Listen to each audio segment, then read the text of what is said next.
Hello friends, my name is Ashima Verma and welcome back to the Texas official YouTube channel. आज की इस video में हम बात करेंगे इंश्योरेंस ब्रोकर लाइसेंस के बारे में।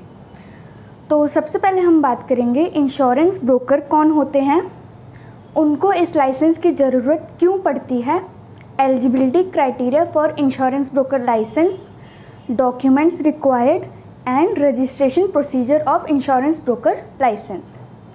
So friends, let's start the video. Insurance broker licence. जो इंश्योरेंस ब्रोकर होता है वो एक तरह का एजेंट होता है जिसके थ्रू कस्टमर्स इंश्योरेंस कंपनी के साथ कनेक्ट करते हैं। यानी कि इंश्योरेंस ब्रोकर एक तरह का इंटरमीडिएट एलिमेंट होता है। IRDAI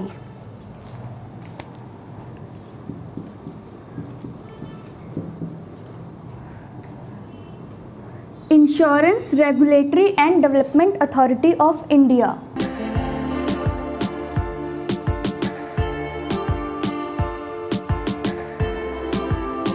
जो इंश्योरेंस ब्रोकर होते हैं या फिर जो एज ए इंश्योरेंस ब्रोकर काम करना चाहते हैं उनको एक लाइसेंस की नीड होती है जो कि IRDAI से ही इशू होता है। इंश्योरेंस लॉ की बात करें तो इसके अंडर कुछ रेगुलेशंस हैं जिनके अंडर काम करना मैंडेटरी है।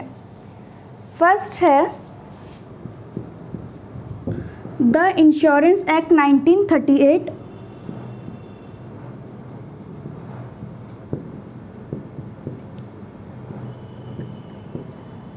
Second, the insurance regulatory and development act 1999।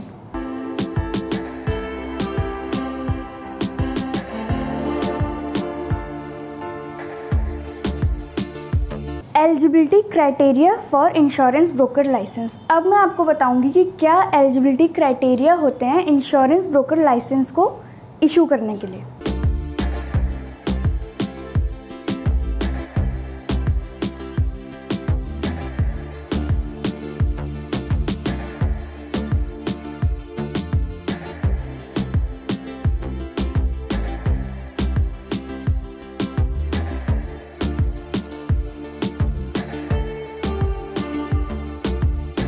सबसे पहली जो एलिजिबिलिटी क्राइटेरिया है वो है डिपॉजिट रिक्वायरमेंट्स। यानी कि हमारा जो एप्लीकेंट है, जो ब्रोकर है, उसको शेड्यूल बैंक के साथ कुछ सम ऑफ मनी मेंटेन करके चलना होगा कि ये इसका मिनिमम बैलेंस है।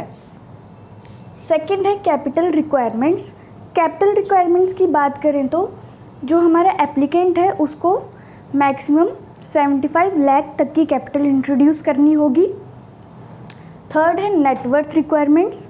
नेटवर्थ रिक्वायरमेंट पे आएँ तो हमारा जो एप्लीकेंट है उसको मैक्सिमम 50 लाख तक की नेटवर्थ शो करनी होगी।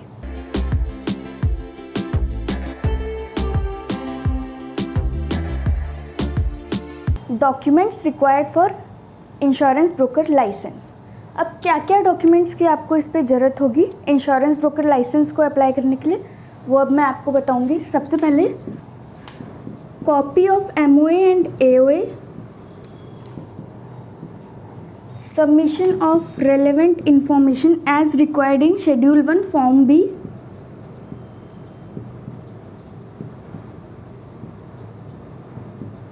Training for the employees,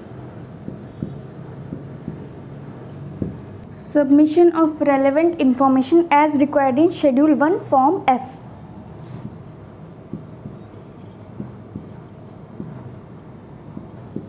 fit and proper certification as required in schedule 1 form G,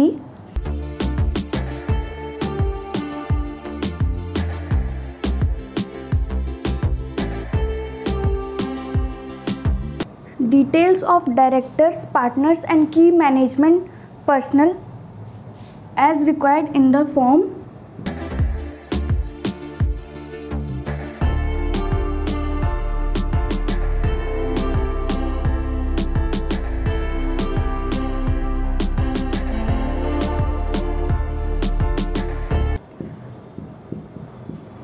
details of statutory auditors and principal bankers along with the bank account number of the employees.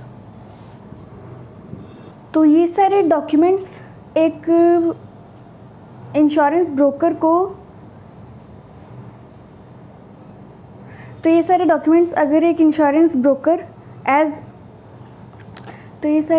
अगर एक individual as insurance broker काम करना चाहता है तो उसको ये सारे डॉक्यूमेंट्स सबमिट करने होंगे। Registration procedure of insurance broker licence.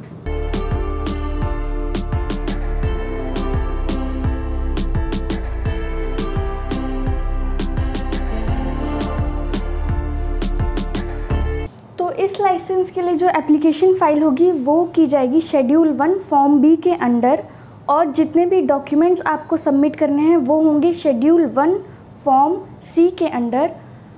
और इसके बाद अथॉरिटी आपकी एप्लीकेशन को एग्ज़ामिन करेगी, और अगर आपकी सारी डिटेल्स ऑथेंटिक निकलती हैं तो फिर आपको IRDAI की तरफ से लाइसेंस इशू कर दिया जाएगा।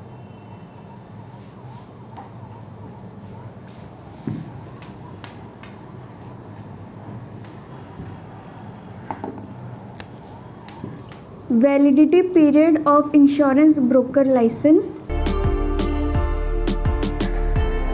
इस लाइसेंस का जो वैलिडिटी पीरियड है वो है आपका 3 साल का, और जब आपका ये लाइसेंस एक्सपायर होने वाला होगा यानी कि उसके 30 दिन के अंदर आपको इसको रिन्यू कराना होगा।